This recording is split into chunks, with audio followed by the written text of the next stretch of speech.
नमस्कार दोस्तों। योगी सरकार के कामकाज को लेकर, योगी आदित्यनाथ से मोदी और शाह की कथित नाराजगी को लेकर, योगी सरकार के रवैये से बीजेपी सांसद, नेता, मंत्री, यहां तक कि दोनों उप मुख्यमंत्री की नाराजगी को लेकर ऐसी कई खबरें बीते 15 दिनों से जो लखनऊ में चल रही थी, अब उन खबरों के सूत्र में जो मुख्य किरदार हैं योगी आदित्यनाथ, अब वो दिल्ली पहुंच चुके हैं। आज उनका दिल्ली में डेरे का पहला दिन है, कल भी वो दिल्ली में रहेंगे। आज उनकी मुलाकात करीब करीब 1.5 घंटे अमित शाह से हुई। शाम को हो सकता है, जिस समय हम ये वीडियो रिकॉर्ड कर रहे हैं, उनकी मुलाकात जेपी नड्डा से भी तय है और कल उनकी मुलाकात प्रधानमंत्री मोदी से होगी। अब सवाल यह उठता है कि जो योगी लखनऊ में जब थे तब यह बार बार कहा जा रहा था कि योगी आदित्यनाथ से मोदी नाराज हैं, अमित शाह नाराज हैं, उनकी शैली को लेकर सर्वे किया जा रहा है, फीडबैक लिया जा रहा है। बीजेपी के प्रभारी महासचिव, बीजेपी के संगठन महासचिव, बीजेपी के प्रभारी, यूपी के प्रभारी राधा मोहन सिंह, ये सारे लोग लखनऊ में फीडबैक ले रहे हैं। उसके पहले संघ के नंबर 2 दत्तात्रेय होसबोले लखनऊ में कैंप कर चुके थे। ये सारी जानकारियां और खबरों के बीच कई तरह के अनुमान और कयास भी चले। क्या योगी के नेतृत्व में चुनाव में जाएगी बीजेपी, या योगी को चेहरा नहीं बनाएगी बीजेपी, या योगी के दाएं बाएं कुछ नए चेहरे को तैनात करेगी बीजेपी, या अरविंद शर्मा जो मोदी के खासम खास हैं, उन्हें प्रधानमंत्री मोदी गृह और कार्मिक मंत्रालय देकर उनके करीब और योगी सरकार में अहम भूमिका में बिठाना चाहते हैं। और इन सब को लेकर योगी नाराज हैं। और इन सब के बीच जो बीजेपी के वाइस प्रेसिडेंट हैं, यूपी के प्रभारी राधा मोहन सिंह की यूपी के राज्यपाल से मुलाकात, तब भी खबरें तैरी कि राज्यपाल को कोई लिफाफा दिया गया। उसी दिन वो स्पीकर से मिले। तो 15 दिन में 50 तरह की खबरें चली। अब योगी दिल्ली में, तो अब क्या होने वाला है? दिल्ली अगर योगी आए तो उनकी यात्रा का मकसद क्या है?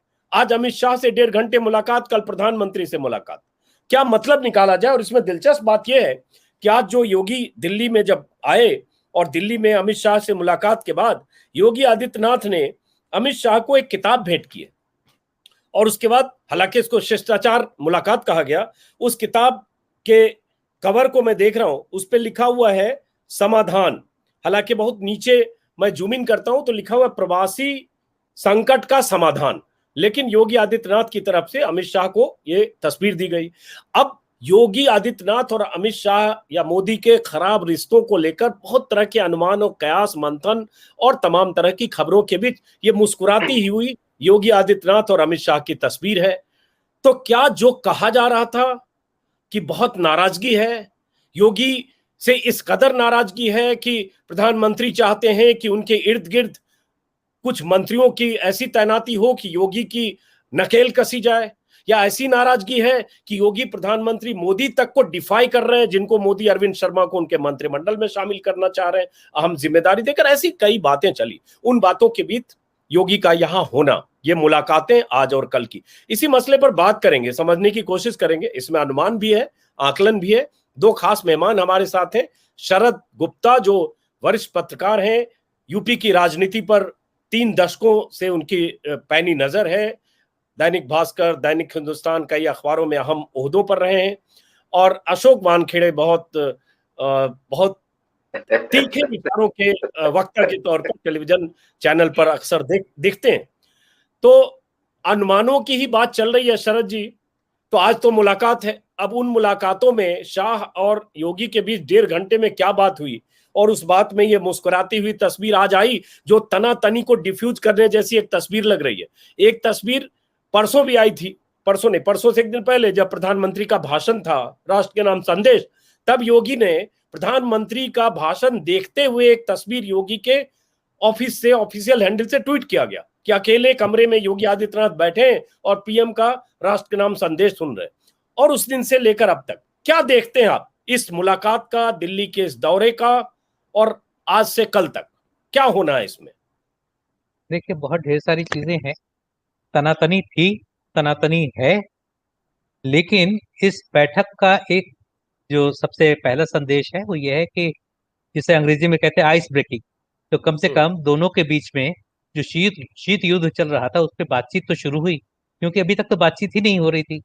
सब वाया मीडिया माध्यमों के के जरिए संदेशे जा रहे थे, आ रहे थे। तो आमने सामने बातचीत शुरू हुई है पार्टी के केंद्रीय नेतृत्व और उत्तर प्रदेश के मुख्यमंत्री के बीच में। तो माना जाना चाहिए कि जो भी इश्यूज हैं आमने सामने बैठ के हमेशा बातचीत से ही सॉल्व होते हैं। हम्म। तो उसके अलावा कोई दूसरा तरीका नहीं है। तो जब आमने सामने बैठेंगे तो जो मन के शिकवे शिकायतें हैं तो सारे निपटेंगे। और ये मतलब जरूर है शरद जी एक कि सवाल है, शरद जी एक सवाल है, मैंने कहीं आपको देखा सुना था जिसमें आप कह रहे थे कि करीब करीब 250 विधायकों ने कोई ऐसा दस्तखत किया है, एक कंटिजेंसी प्लान, बीजेपी का प्लान बी, कि अगर कुछ गड़बड़ हो, योगी बागी तेवर दिखाएं या बगावत की मुद्रा में आए, तो एक कंटिजेंसी प्लान होना चाहिए कि 300 सवा 300 में से 250 विधायक। ऐसा मतलब क्या इसका मतलब है, थोड़ा समझाइए, चूंकि हम पहली बार बात कर रहे हैं इस अपने प्लेटफॉर्म पर।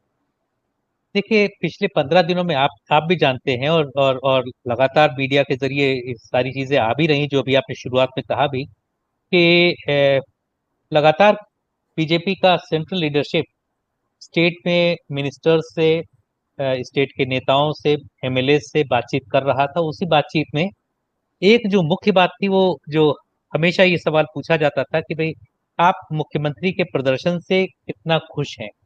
तो हम्म। उसमें अधिकतर लोगों का एक ही कहना होता था कि सब बिल्कुल खुश नहीं है। तो हम्म। मैंने बीजेपी जो जिस वक्तव्य की बात आप कह रहे हैं मेरे, तो उसके बाद मैंने दोबारा रिकन्फर्म किया। बीजेपी के एक वरिष्ठ प्रदेश के नेता से, उत्तर प्रदेश के नेता से मैंने पूछा हम्म। कि भाई, आज की स्थिति बताइए, क्या स्थिति है, हम्म। कि क्या 250 है कि 250 से कुछ हम्म। आगे बढ़े। तो उनका हम्म। कहना था कि योगी जी के समर्थन में आप ढूंढेंगे तो आज आपको एक भी विधायक नहीं मिलेगा। भाजपा हम्म। का एक भी विधायक खुद योगी जी का समर्थन करता हुआ नहीं मिलेगा।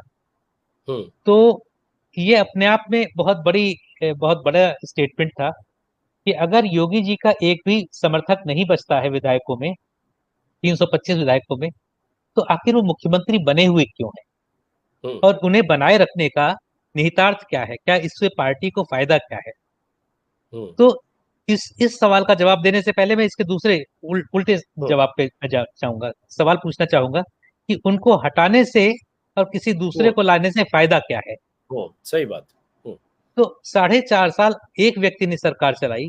लास्ट के 6 महीनों में, जैसे आपने दिल्ली में देखा था कि लास्ट के 1998 में आखिरी के 4 सुषमा महीनों के लिए स्वराज को सुषमा लाया गया। सुषमा स्वराज हम्म। को मुख्यमंत्री बनाया हम्म। गया था और कोई फायदा नहीं हुआ। हम्म। तो अंतिम समय में आप कोई भी बड़े फैसले लेते हैं, उसका जनता में अच्छा मैसेज नहीं जाता। पहला हम्म। चीज तो ये जाता है कि 4.5 साल जो योगी जी ने सरकार चलाई, वो ठीक तरीके से नहीं चलाई। आप उसी उनके प्रदर्शन से खुश नहीं थे, इसलिए आपने नेतृत्व परिवर्तन किया कि सीधा सीधा पार्टी का एडमिशन होगा कि हाँ, बिल्कुल खराब तरीके से सरकार चली है। तो क्या ये इस स्थिति के लिए पार्टी तैयार है?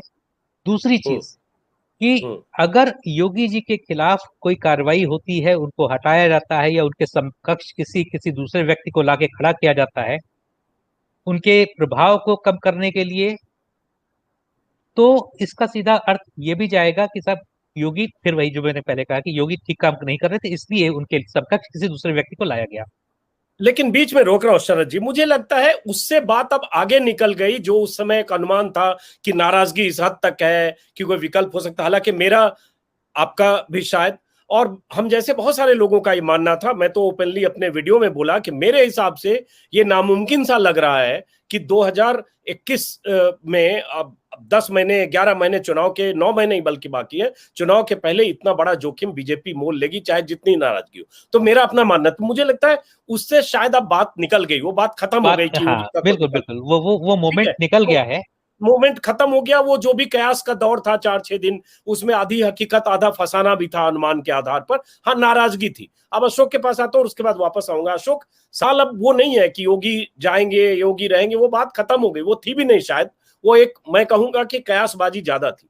लेकिन योगी का दिल्ली में आना, कई महीनों बाद आए, ये कहा जा रहा है उनकी तरफ से कि भाई बहुत दिन से नहीं आ पाए, कोविड की वजह से नहीं आ पाए, इसलिए राज्य सरकार कैसे काम कर रही है उसकी रिपोर्ट देने आए, कुछ बताने आए हैं, कुछ प्रोग्रेस रिपोर्ट होगा। उसी में वो किताब भी सौंपा है, हालांकि किताब जैसा कि मैंने आपको लिखा हुआ है, प्रवासी संकट का समाधान। तो ऐसा लग रहा है योगी ने जो श्रमिकों के लिए कुछ किया है, उसका कुछ सरकारी किताब है क्या है पता नहीं। तो क्या माना जाए कि जो 2 दिन की ये यात्रा है जिसमें 1.5 घंटे अमित शाह से मुलाकात और कल मोदी से और उसके बाद जेपी नड्डा से, क्या ये युद्ध विराम का कोई रास्ता है या योगी को कोई संकेत देकर, संदेश देकर जो मोदी शाह चाहते हैं उस पर उनको अमल के लिए निर्देश देकर यहां से भेजना है कि बस अब हम ऐसे चाहते हैं, जिसमें अरविंद शर्मा की सरकार में शामिल होने की बात भी शामिल है? देखिए, रायता बहुत फैल गया है और ये रायता अब चाहे आप कोई भी सॉल्यूशन निकालो, AK शर्मा को मंत्री भी बना लो, उसके बाद भी ये रायता समेटने वाला नहीं है, क्योंकि जो गांठें पड़ गई है वो सुलझेगी नहीं। प्रश्न ये है कि मोदी जी, यदि आपको 4.5 साल बाद समझ में आता है कि ठीक से काम नहीं कर रहे, तो बीच बीच में प्रधानमंत्री जब जब आए यूपी गए, तब तक उन्होंने योगी जी के प्रशासन की और काम करने की बहुत तारीफ। तो क्या वो झूठ बोल रहे थे? प्रश्न सारा जो पूरा खेल खराब हुआ, वो खेल खराब हुआ इस वजह से, इसमें 2 चीजें हैं, बंगाल के नतीजे और प्रधानमंत्री नरेंद्र मोदी का जो एक पर्सनैलिटी है, उसके तहत वो आदेश देते हैं, जो चाहते वो करवाते हैं। और सभी राज्यों में वो जहां बीजेपी का शासन है, उनका मुंह से निकला हुआ शब्द या उनका इंडिकेशन आदेश होता। AK शर्मा को जब आप BRS लेके बीजेपी ज्वाइन करवा के MLC बनवाते हैं, तो वो सिर्फ MLC के लिए तो नहीं था, वो इसलिए था कि उनको कहीं ना कहीं उत्तर प्रदेश पे एक कब्जा चाहिए था। उत्तर प्रदेश में योगी कतई मोदी के नेचुरल चॉइस नहीं थे, ये सब जानते। योगी के साथ तब भी एक आदमी भी नहीं था, योगी किसी को टिकट भी नहीं दिलवा पाए, तो उनके MLA कैसे होते हैं? योगी के जो अपने खुद के लोगों को टिकट नहीं दिलवा पाए, उन्होंने युवा वाहिनी पे लोगों को खड़ा किया, बाद में विड्रॉ करवाया, तो योगी का तो वहां कोई था ही नहीं, योगी तो ऊपर से भेजे गए थे। अब वो संघ ने प्रेशर किया, किसने प्रेशर किया, लेकिन योगी मुख्यमंत्री बने। AK शर्मा को मुख्यमंत्री, AK शर्मा को अच्छे पोस्ट, खासकर GDA और होम मिनिस्ट्री, ये दोनों को दे के एक प्रशासन पे कब्जा करने का या पकड़ करने का प्रयास किया, और ये हो भी जाता यदि ये संवाद उनको विश्वास में लेके किया जाता। जब AK शर्मा को रिटायर करके बीजेपी ज्वाइन करवाई, तब भी योगी को कॉन्फिडेंस में नहीं लिया गया। ये ऊपर से ये होता गया क्योंकि मोदी जी की जैसे आदेश था कि मोदी जी को लगा कि मैंने आदेश दिया, पाल लिया। लेकिन बंगाल के चुनाव यदि जीतती बीजेपी और लैंडस्लाइड जीत, तो मुझे लगता है योगी जी भी समझ जाते कि अभी ज्यादा कुछ खींचने का मतलब नहीं है, और फिर योगी जी करते तो वो भले ही 6 महीने हो एक्सपेरिमेंट करते कि हटा दो, हमको जनता की पड़ी है, हमको यदि देखा कोविड में कुछ काम नहीं। मैं बीच में रोक रहा हूं, मैं ये कह रहा हूं कि बीते 15-20 दिनों से ऐसा लग रहा था, चाहे कुछ सोशल मीडिया पर, वेबसाइट पर, कुछ खबरों चैनलों पर भी छिटपुट, कि योगी ने पोस्टरिंग कर रखी है, चुनौती दे रखी है शाह और मोदी की। क्या वो स्थिति दिख रही है, या बिल्कुल जो दिख रहा था हम लोग ज्यादा पढ़ रहे थे या लोग ज्यादा पढ़ रहे थे उसको? नहीं, पढ़ नहीं रहे थे, जो स्थिति थी वही थी। योगी बिल्कुल सुन नहीं रहे थे, यहां तक कि दत्ता जी हौसबल आ गए तो योगी जी मिले भी नहीं। योगी जी ने चले, योगी का ये पोस्चर बीजेपी के लिए ये मजबूर कर गया कि आने वाले 5 राज्यों के चुनाव में प्रधानमंत्री के चेहरे पे चुनाव नहीं लड़े जाएंगे। ये ऑल ऑफ सडन लिया हुआ बीजेपी का। क्यों? प्रधानमंत्री का चेहरा क्या बिकना बंद हो गया? क्या प्रधानमंत्री का चेहरा ब्रांड कम हो गया? या आपके शत्रुओं को भी इतना विश्वास हो गया कि वो बहुत अच्छा काम कर रहे हैं? फिर सोनोवाल के चेहरे पे आपने चुनाव लड़ा, फिर उसको मुख्यमंत्री नहीं बनाया। नहीं, फिर बात आती है कि क्या फिर योगी एक तरह से सरेंडर करके शरणागत होके आए, और ये बीजेपी नेतृत्व दिखाना चाहता था कि आखिर योगी को आना पड़ा और योगी आए, ये मतलब निकाला जाए? क्योंकि ये भी है जानकारी, पता नहीं होता क्या है कि अरविंद शर्मा भी नोएडा में, मैं देख रहा था किसी ने जानकारी दी कि अरविंद शर्मा भी नोएडा में है, क्योंकि अरविंद शर्मा एक बीच में, दोनों के बीच में तनातनी, तनाव जो भी कहें या ईगो की लड़ाई, उसकी एक वजह है। और मैं जैसे अरविंद शर्मा का आज भी ट्वीट देख रहा था, वो लगातार जो ट्वीट करते हैं, आज भी उन्होंने ट्वीट किया प्रधानमंत्री के बारे में ही, प्रधानमंत्री के निर्देश पर जो काम करते हैं वही ट्वीट करते हैं। अभी कुछ देर पहले निषाद समाज के लोगों से मिले तो वो ट्वीट किया और सीधे बीजेपी फॉर इंडिया को वो टैग करते हैं और पीएमओ को। तो क्या योगी को दिल्ली बुलाकर और 1.5 घंटे इन मुलाकातों से जो केंद्रीय नेतृत्व है क्या संदेश देकर भेज सकता है? और ये संदेश केंद्रीय नेतृत्व भेजना चाहता है क्या मीडिया में और सब जगह कि भाई जो आप समझ रहे थे वो बात नहीं है? क्या समझे इसको? क्या मेरी जानकारी है कि मोदी जी नहीं, ये योगी जी नहीं गए दिल्ली। योगी जी को रिक्वेस्ट की गई कि आप आइए, जरा मिलिए, थोड़ा सा जो वातावरण है, थोड़ा सा हमको मदद करिए इसको ठीक करने में। योगी अपने टर्म पे गए हैं और योगी की मुलाकात प्रधानमंत्री होने के बाद जब योगी जी वापस आते हैं और ए.के. शर्मा उसके बाद भी एडजस्ट नहीं होते हैं, तो फिर क्या योगी जी को सरेंडर मानोगे? क्या करोगे? फिर इसका मतलब योगी जी गए और जाके बोल क्या है? नरेंद्र मोदी जी आते थे जब चीफ मिनिस्टर थे और जब पार्लियामेंट्री बोर्ड की मीटिंग थी उसमें 2 मिनट रुकते थे, बोलते थे कि ये राज्यसभा के मेरे राज्य से ये लोग रहेंगे और निकल जाते थे, किसी की नहीं सुनते थे। तो इसका मतलब मोदी जी सरेंडर करने थोड़ी आते थे, अपनी लीज देके अपने लोगों को राज्यसभा डिक्लेयर करके निकल जाते। वो किसी को अकोमोडेट बोलते थे, मेरे पास जगह नहीं अकोमोडेट करने। वो मोदी एक चीफ मिनिस्टर थे ताकतवर तब। आज योगी जी ताकतवर है, ताकत किसी की भी हो, ताकत विधायकों की नहीं, कोई ना कोई जब संघ जैसी जो चीजें होती है, कांग्रेस में ऐसे कई चीफ मिनिस्टर दिखेंगे आपको कि जिनके कोई औकात नहीं होती, लेकिन चीफ मिनिस्टर बैठते केंद्र का वरदस्त होता है या संघ का वरदस्त है, संघ साथ में है, नहीं तो योगी को निकाल के बाहर फेंकने में क्या जाता। दूसरी बात, शरद जी सही कह रहे हैं कि पोस्चरिंग कुछ भी हो जाए, लेकिन योगी की जगह अब 6 महीने के लिए मुख्यमंत्री भी कौन बनेगा? क्योंकि जो ठिकरा फूटेगा सर पे, वो हार का ठिकरा कौन सर पे लेके चलेगा? मेरी किसी से बात हुई, मैंने बोला मैंने इसलिए विषय बदला क्योंकि उससे बात आगे हो गई, उस पर आगे हो गई, हाँ बहुत हो चुकी आगे हो गई। अब सवाल ये है कि यदि कल मोदी योगी की मीटिंग होती है, उसके बाद योगी जी बाहर आके प्रेस कॉन्फ्रेंस करके बोल देते हैं कि प्रधानमंत्री जी ने बड़े दिल के साथ अभी यूपी के लिए इतना पैसा अलॉट कर दिया और इसके लिए इतना अलॉट कर दिया और इतना टीकाकरण के लिए इतना टीका दिया जाएगा और जो मरने वालों के लिए अलग से पैसा है और ये है वो है करके निकल जाते हैं, तो आप क्या समझेंगे? फिर उसमें से क्या निकलेगा? मोदी जी गए थे अपने राज्य को पैसे मांगने, पैसे ले और निकल लिए। ए.के. शर्मा का क्या? सारा जो दामोदमार है कौन किसके नीचे सरेंडर हुआ, ये ए.के. शर्मा के अपॉइंटमेंट से तय होगा। और यदि एक्सपेंशन होता ही नहीं 6 महीने तक और ए.के. शर्मा साइड पे पड़े रहते, तो इसके मायने क्या है? योगी जी अपने बात पे अड़े रहे और पहली बार नरेंद्र मोदी अपने राज्य में, जहां उनका शासन है, बीजेपी का राज्य है, वहां एक आदमी को मंत्री तक नहीं बना पाए। ये मैसेज जाएगा। सवाल ये इसलिए इंतजार करना पड़ेगा। लेकिन क्या नहीं, उससे बड़ा सवाल है कि क्या ये जब 4 महीने से ये बात चल रही है कि अरविंद शर्मा को अहम मंत्रालय दिया जाए, ये प्रधानमंत्री चाहते हैं, तो क्या प्रधानमंत्री सरेंडर करके झुक के योगी की जिद के सामने कि चलिए ठीक है आप नहीं चाहते हैं तो अगले 8 महीने तक चुनाव तक वो न बने, क्या ये मुमकिन है शरद जी? आपको लगता है? और ये बहुत बड़ा इशू है या नहीं, और इसका फैसला कल की मुलाकात से लेकर अगले 10 दिन तक होगा या नहीं? मैंने आपसे पहले भी कहा था कि मैं विकल्पों पे बात करूंगा कि विकल्प क्या क्या है। तो उसमें एक पहला विकल्प, और इसकी मैं पहले सिमिली ड्रॉ कर दूं कि हम लोग पिछले 30 सालों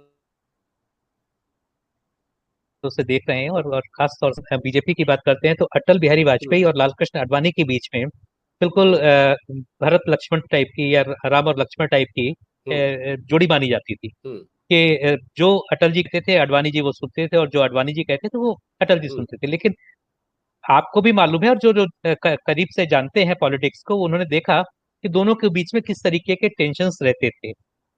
और एक समय ये भी हुआ कि अटल जी को हटा के आडवाणी जी को प्रधानमंत्री बनाने की भी बात थी, संघ भी कोशिश कर रहा था और तभी उन्होंने जिसमें चर्चित उनका भाषण है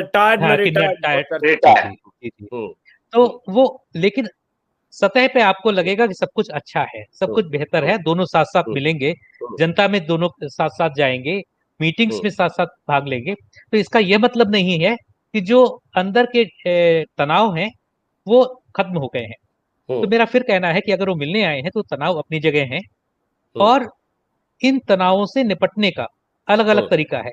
एक तरीका वो है जिसपे हम लोग पहले बात कर रहे थे कि उनको हटा के किसी और व्यक्ति को लाया जाए। एक दूसरा और इसका तरीका हो सकता है और देखिए उस सुझाव में, उस तरीके में दोनों का नुकसान था, मोदी जी का भी नुकसान था और योगी जी का भी नुकसान था। योगी अगर बागी हो जाते तो बीजेपी का एक कद्दावर नेता वो कल्याण सिंह की तरह पार्टी के बाहर चला जाता या पार्टी के खिलाफ काम करता, और अगर नहीं जाता तो उनका ऑरा जो है योगी जी का वो खत्म हो जाता। तो उनके सामने यह ऑप्शन था कि वो बागी होना ही होता उनको, और मोदी जी के सामने ये था कि साहब इतने बड़े सर्वशक्तिमान नेता के सामने एक मुख्यमंत्री ने चुनौती दे दी, तो खैर दोनों का नुकसान। तो ऐसे में ऐसा कौन सा सोल्यूशन है जिसमें फिलहाल दोनों की इज्जत रह जाए? तो मुझे लगता है कि वो एक सोल्यूशन ये है कि जो जो इधर बात चल रही है कि अगला चुनाव क्षेत्रीय नेताओं के चेहरे पे लड़ा जाए, उसी पे आ रहा था मोदी जी के चेहरे पे न लड़ा जाए। तो अगर ऐसा होता है तो अगला चुनाव योगी आदित्यनाथ के चेहरे पे होगा। ऐसा अब नहीं है हाँ, कि मोदी जी चुनाव में प्रचार नहीं करेंगे, सब कुछ होगा, लेकिन वो उतना एग्रेसिवली प्रचार नहीं करेंगे। तो एक ये मेरे होगा ख्याल कि से शरद जी शायद उसका उसका मकसद ज्यादा ये होगा कि हार जीत मोदी की ना माना जाए। प्रचार वो हो सकता है एग्रेसिव करे, लेकिन अभी क्या एग्जैक्टली होता है कि इतना एग्रेसिव पोस्टर से लेकर पोस्टर बॉय मोदी बन जाते हैं। बिहार में हमने देखा सारे कटआउट मोदी, अखबार में फुल पेज मोदी, वही बंगाल में हो गया। तो होता है मोदी वर्सेस स्टेट लीडरशिप। तो मेरे ख्याल से जो अभी खबर आई कि संघ ने तय किया कि भाई वो हार होती है तो मोदी की होती है, और ये बंगाल से सबक लिया। अगर बंगाल में जीत गए होते, ममता बनर्जी को हरा कर आए होते, तो ये स्ट्रेटजी नहीं चेंज होती, क्योंकि लगता कि मोदी ने ध्वस्त कर दिया बंगाल में। शायद उस हार से, फजीहत से बचने के लिए, मैं तो इसको कहूंगा ये फजीहत से बचने का उपाय है। क्या सही कर रहा हूं शरद जी? उसके बाद अशोक आता हूं आपका। अशोक सहमत भी हो रहा है शायद। शरद जी बस एक सेंटेंस में इसको निपटाता हूँ हाँ कि आप ठीक कह रहे हैं कि जो भी नतीजे आएंगे हाँ उसके लिए इस बार हाँ योगी जी जिम्मेदार माने जाएंगे। हाँ 4.5 साल उन्होंने काम किया है, 5 साल भी वो काम करेंगे, उन्हीं के नाम पे चुनाव होगा। और ये रेयर है बीजेपी में किसी मुख्यमंत्री के नाम पे चुनाव लड़ा जाए, और जो भी नतीजे आएंगे उसके लिए वही जिम्मेदार होंगे। और किसी भी व्यक्ति से निपटने का मेरे ख्याल से म्यूचुअली रिस्पेक्टिव, जिसे कहते हैं एक दूसरे के प्रति आदर जताते हुए और महीन तरीके से निपटा देने का इससे बेहतर तरीका नहीं हो सकता। अच्छा, अब एक सवाल अशोक, उसके बाद शरद जाऊंगा। अशोक, इसका एक मतलब ये भी निकाला जाए ना कि ठीक है 2 दिन यहाँ योगी रहेंगे, योगी के ट्विटर हैंडल से भी तस्वीरें पोस्ट होगी, प्रधानमंत्री जी से मुलाकात हुई, जो भी उनका निर्देश मिला, योगी के हैंडल से, अमित शाह के हैंडल से, जेपी नड्डा के हैंडल से, और ये दिखाने की कोशिश होगी कि सब कुछ अच्छा अच्छा है, जो आप समझ रहे थे, जो एक परसेप्शन था वो नहीं था। एक बात। दूसरी बात, अगर ये तय हुआ संघ की तरफ से, संघ नेतृत्व की तरफ से, जैसे भी, कि जो क्षेत्रीय नेता है, रीजनल लीडर है, स्टेट लीडरशिप है, वो चेहरा हो, तो इसका ये मतलब भी है क्या कि डरे हुए हैं यूपी में इस नाकामी से, कोविड के मिसमैनेजमेंट से, मौतों से, गंगा में जिस ढंग से लाशें तैरी, कोई खतरा मोल नहीं लेना चाहते बंगाल के झटके से, इसलिए कह दिया कि भाई योगी का चेहरा हो, मोदी जी प्रचार करेंगे, चेहरा मोदी का नहीं हो, मतलब स्टेट लीडरशिप का, ये माना जाए? बिल्कुल। सवाल यह है कि मोदी नाम का जो ब्रांड था, उस ब्रांड को कहीं ना कहीं ग्रहण लगता नजर आ रहा है, और ये बिहार से शुरू हुआ, क्योंकि आप बिहार की तो राजनीति को बहुत अच्छी तरह से जानते हैं। मोदी जी ने पूरा गठबंधन किया, सारे लोगों को इकट्ठा किया, उसके बावजूद लालू प्रसाद के एक यंग लड़के ने इतनी सीटें ली जितनी मोदी की बात, तो उसने दिखा दिया कि मैं अकेला भी मोदी को टक्कर दे सकता हूं। वहां से थोड़ा, आज यदि आप बिहार में किसी नेता से बात करो तो बोलते रहे हमारे तेजस्वी ने निपटा दिया, बराबर आ गए, क्या हम मोदी से बड़ा नेता है, अभी यंग एज में कितना एक्सपीरियंस है, वो बात ऐसा करता है। उसके बाद जब बंगाल में गए तो सिर्फ मोदी का चेहरा बेचा, सिर्फ मोदी का चेहरा, मोदी और सिर्फ दीदी था, और मोदी जी ने भी दीदी पे सीधा हमला बोला, दीदी ने मोदी पे हमला बोला, और उसके बाद जो रिजल्ट आ गया, आप भले ही कहो 373 पहुंच गए, लेकिन जिस ममता दीदी को आप घर बिठाने वाले थे, वो पिछली बार से भी ज्यादा सीटें लेके आ गए, 200 पार का आंकड़ा उसने पार किया। तो कहीं ना कहीं मोदी का चेहरा अब वो डेंट नहीं मार सकता। मोदी का चेहरा वो वोट जिताऊ नहीं रहा है, या चुनाव जिताऊ नहीं रहा है, ये परसेप्शन लोगों के बीच में गया। 2024 तक यदि मोदी का चेहरा आपको बनाए रखना है, तो बीच में आपको इस क्रिकेट प्लेयर को, इस बॉलर को, या बैट्समैन जो भी कहे, थोड़ा रेस्ट देना पड़ेगा, क्योंकि और 2-3 बार 0 पे आउट हो गए तो टीम से बाहर हो जाएंगे। इसलिए 2024 के पहले जितने भी चुनाव होंगे वो सारे क्षेत्रफों के होंगे। जीत गया तो भारतीय जनता पार्टी का डबल इंजन है, इसलिए जीत गया। हार गए तो मुख्यमंत्री का चेहरा है, हार गए। मोदी का चेहरा या पोस्टर उसमें नहीं होगा। मोदी ब्रांड को अभी ये डेंटिंग पेंटिंग की जरूरत है, और ये 2024 तक का टाइम डेंटिंग पेंटिंग में लगेंगे, इसको फिर से शाइन करके 2024 में कैसा उतारा जाए, ये सबसे बड़ा अहम सवाल उनके पास है। इसीलिए मुझे लगता है कि 5 राज्यों में इन्होंने तथाकथित मोदी जी को हॉलिडे पे रखा है कि भाई आपका चेहरा नहीं बिकेगा, चेहरा क्षेत्रफों का होगा, प्रचार तो मोदी जी स्टार प्रचारक है, वो तो करेंगे ही करेंगे। शरद जी, मुझे लगता है थोड़ा सा अशोक मेरे ख्याल से ज्यादा एक्सट्रीम तो नहीं जा रहे हैं कि मोदी का चेहरा नहीं बिकेगा और इसलिए ऐसा किया गया। मैं इसको दूसरे तरह से देखता हूं कि मोदी के चेहरे के फेल होने का जोखिम नहीं लेना चाहते हैं, वो ज्यादा बेहतर है, क्योंकि देखिए मोदी अब बीजेपी के सिनोनिम हो गए हैं। तो मोदी को हटा के फिलहाल जब तक मोदी अब राजनीति में है तो आप बीजेपी की कल्पना नहीं कर सकते मोदी को हटा के, और मोदी हटेंगे भी नहीं। हर चुनाव में मोदी ही रहेंगे, सबसे बड़े प्रचारक भी वही होंगे, सबसे ज्यादा डिमांड भी उन्हीं की होगी, और सबसे ज्यादा विशाल रैलीज भी उन्हीं की होती हैं। लेकिन जो आपने कहा कि वो उनके नाम को पे धब्बा लगने का जोखिम नहीं उठाना चाहते, पर अगर आप देखिए तो पिछले 7 सालों में जितने भी, और खासतौर से पिछले 2 सालों में जितने भी विधानसभा चुनाव हुए हैं, तो उनमें बीजेपी बहुत कम राज्यों में अपने दम पर जीत पाई है, और जीती भी है तो जैसे गुजरात में भी तो बहुत मार्जिनल। आप राजस्थान देखिए हारी, मध्य प्रदेश हारी, छत्तीसगढ़ हारी, कर्नाटक हारी, गोवा हारी, तो जितनी जगह था, बिहार हारी, महाराष्ट्र हारी। तो मेरे ख्याल से पिछले 7 सालों में कम से कम 14 या 15 बड़े राज्यों में बीजेपी मोदी के नाम पे लड़ी और हारी। तो ऐसे में अब जाके ये समझ में आ रहा है कि स्टेट के मुद्दे अलग होते हैं, स्टेट की लीडरशिप अलग होती है, और हर जगह पे आप एक राष्ट्रीय नेता और राष्ट्रीय मुद्दों को लाके चुनाव नहीं लड़ सकते। अगर दिल्ली का चुनाव होता है तो उसमें दिल्ली के स्थानीय मुद्दे काम करते हैं, उसमें आप अगर पुलवामा और बालाकोट को लेके आते हैं तो यहाँ के लोग उस तरह से रिएक्ट नहीं करते, उनको अपनी बिजली सड़क पानी की ज्यादा चिंता होती है। अब तो ये एक समझ में आ रहा है कि स्थानीय लीडरशिप को भी डेवलप करना जरूरी, क्योंकि मोदी जी सर्वदा सदैव रहने वाले नहीं है। तो एक लीडरशिप को भी डेवलप करने की बात है, और दूसरा ब्लेम भी शिफ्ट करने की बात है कि ब्लेम अब मोदी जी पे नहीं आने चाहिए। मुझे लगता है ब्लेम शिफ्ट करना बड़ी बात है, क्योंकि देखिएगा जब यूपी जीत जाएंगे तो योगी पता नहीं उस बीजेपी ऑफिस के बाहर जो फूल माला बरसाया जाएगा उसमें योगी होंगे कि नहीं। मोदी और शाह जरूर होंगे, भव्य उनका आगमन होगा और माला बरसाते हुए। मैंने पिछले 7 साल में हमने देखा, हार के बाद ये गायब हो जाते हैं, जीतने के बाद ढोल नगाड़े के साथ वहां आते हैं। अब बात आते हैं कि अब बात ये हर बार देखा हमने, बिहार चुनाव में हमने देखा, जो भी चुनाव अलग अलग समय वो भी देखा। तो वो जब बिहार चुनाव वो जब हारे थे 2015 में, ये दोनों नहीं आए, लेकिन जब जीतते हैं तो ढोल नगाड़ा बजता है। लेकिन हम आते हैं वापस कि आखिर जैसे आज यूपी को लेकर जो हो रहा है कि अनुप्रिया पटेल की भी मुलाकात हुई अमित शाह से। अनुप्रिया पटेल अपना एक छोटा मोटा दल है, जो भी उनका जातीय आधार है, जो भी उनका बेस है बनारस मिर्जापुर आसपास के इलाकों में, लेकिन उनकी केंद्रीय सत्ता में भागीदारी नहीं है। अब कहा जा रहा है उन्हें भागीदारी मिल सकती है, और उसके अलावा कुछ साधने की कोशिश में जितिन प्रसाद की एंट्री हुई। तो क्या अब केंद्रीय नेतृत्व, जिसमें अमित शाह खास तौर से हैं, चूंकि उनकी भूमिका होती है, नड्डा तो अध्यक्ष हैं, योगी के इर्द गिर्द 7 महीने में संगठन और सरकार में बड़ी मजबूती से लोगों को बिठाना और स्ट्रेटजी तय करना अब ये लोग अपने हाथ में लेने वाले हैं, और ये योगी को बताने वाले हैं कि हम ऐसे करने वाले हैं। क्या ये माना जाए? शरद जी आपसे, उसके बाद अशोक आपके पास।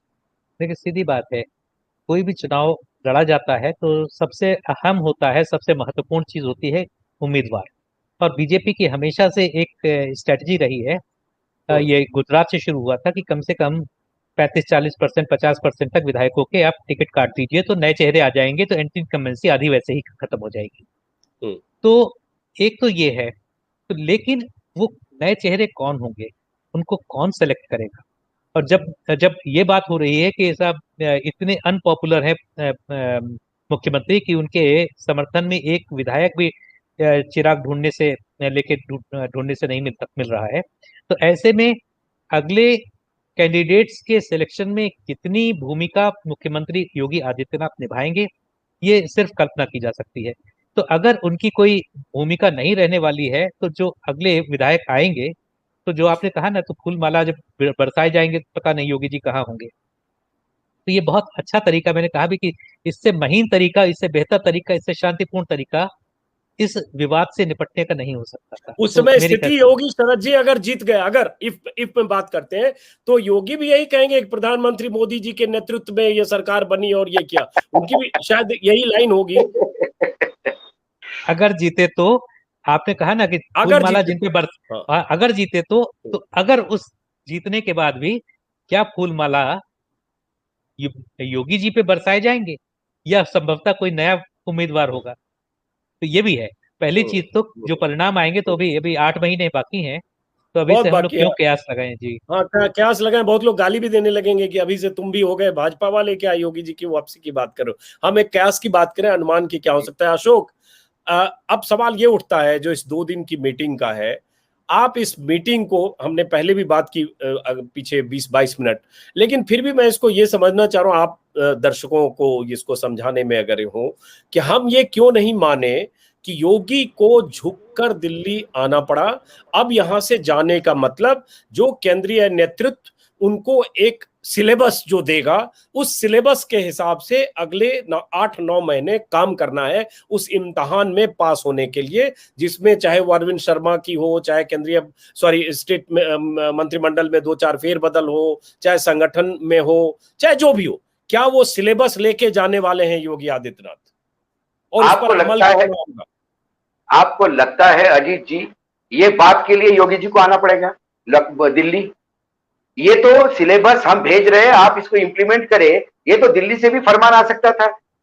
कितने लोग आ गए दिल्ली में पिछले 15 दिनों में? आप ही ने अभी तक मीटिंगों की चर्चा की, तो ये फरमान तब भी आया था, ऐसा नहीं है। लेकिन ये मकसद हो सकता है ना कि अब तक जो 15 दिन से पोस्टरिंग है कि योगी ने चुनौती दे रखी है शाह और मोदी को, तो उनको बुलाओ और वो 2 घंटे बैठे, तस्वीर खींचे और जाए कि नहीं, उनको आना पड़ा। तो मतलब उनको यहाँ दिल्ली मोदी जी और उनके पास आना पड़ा, क्या ये संदेश देने का मकसद नहीं रहा होगा? देखिए, प्रधानमंत्री नहीं आएंगे मिलने लखनऊ योगी से, उससे तो बहुत किरकिरी होगी, एक प्रोटोकॉल भी होता है।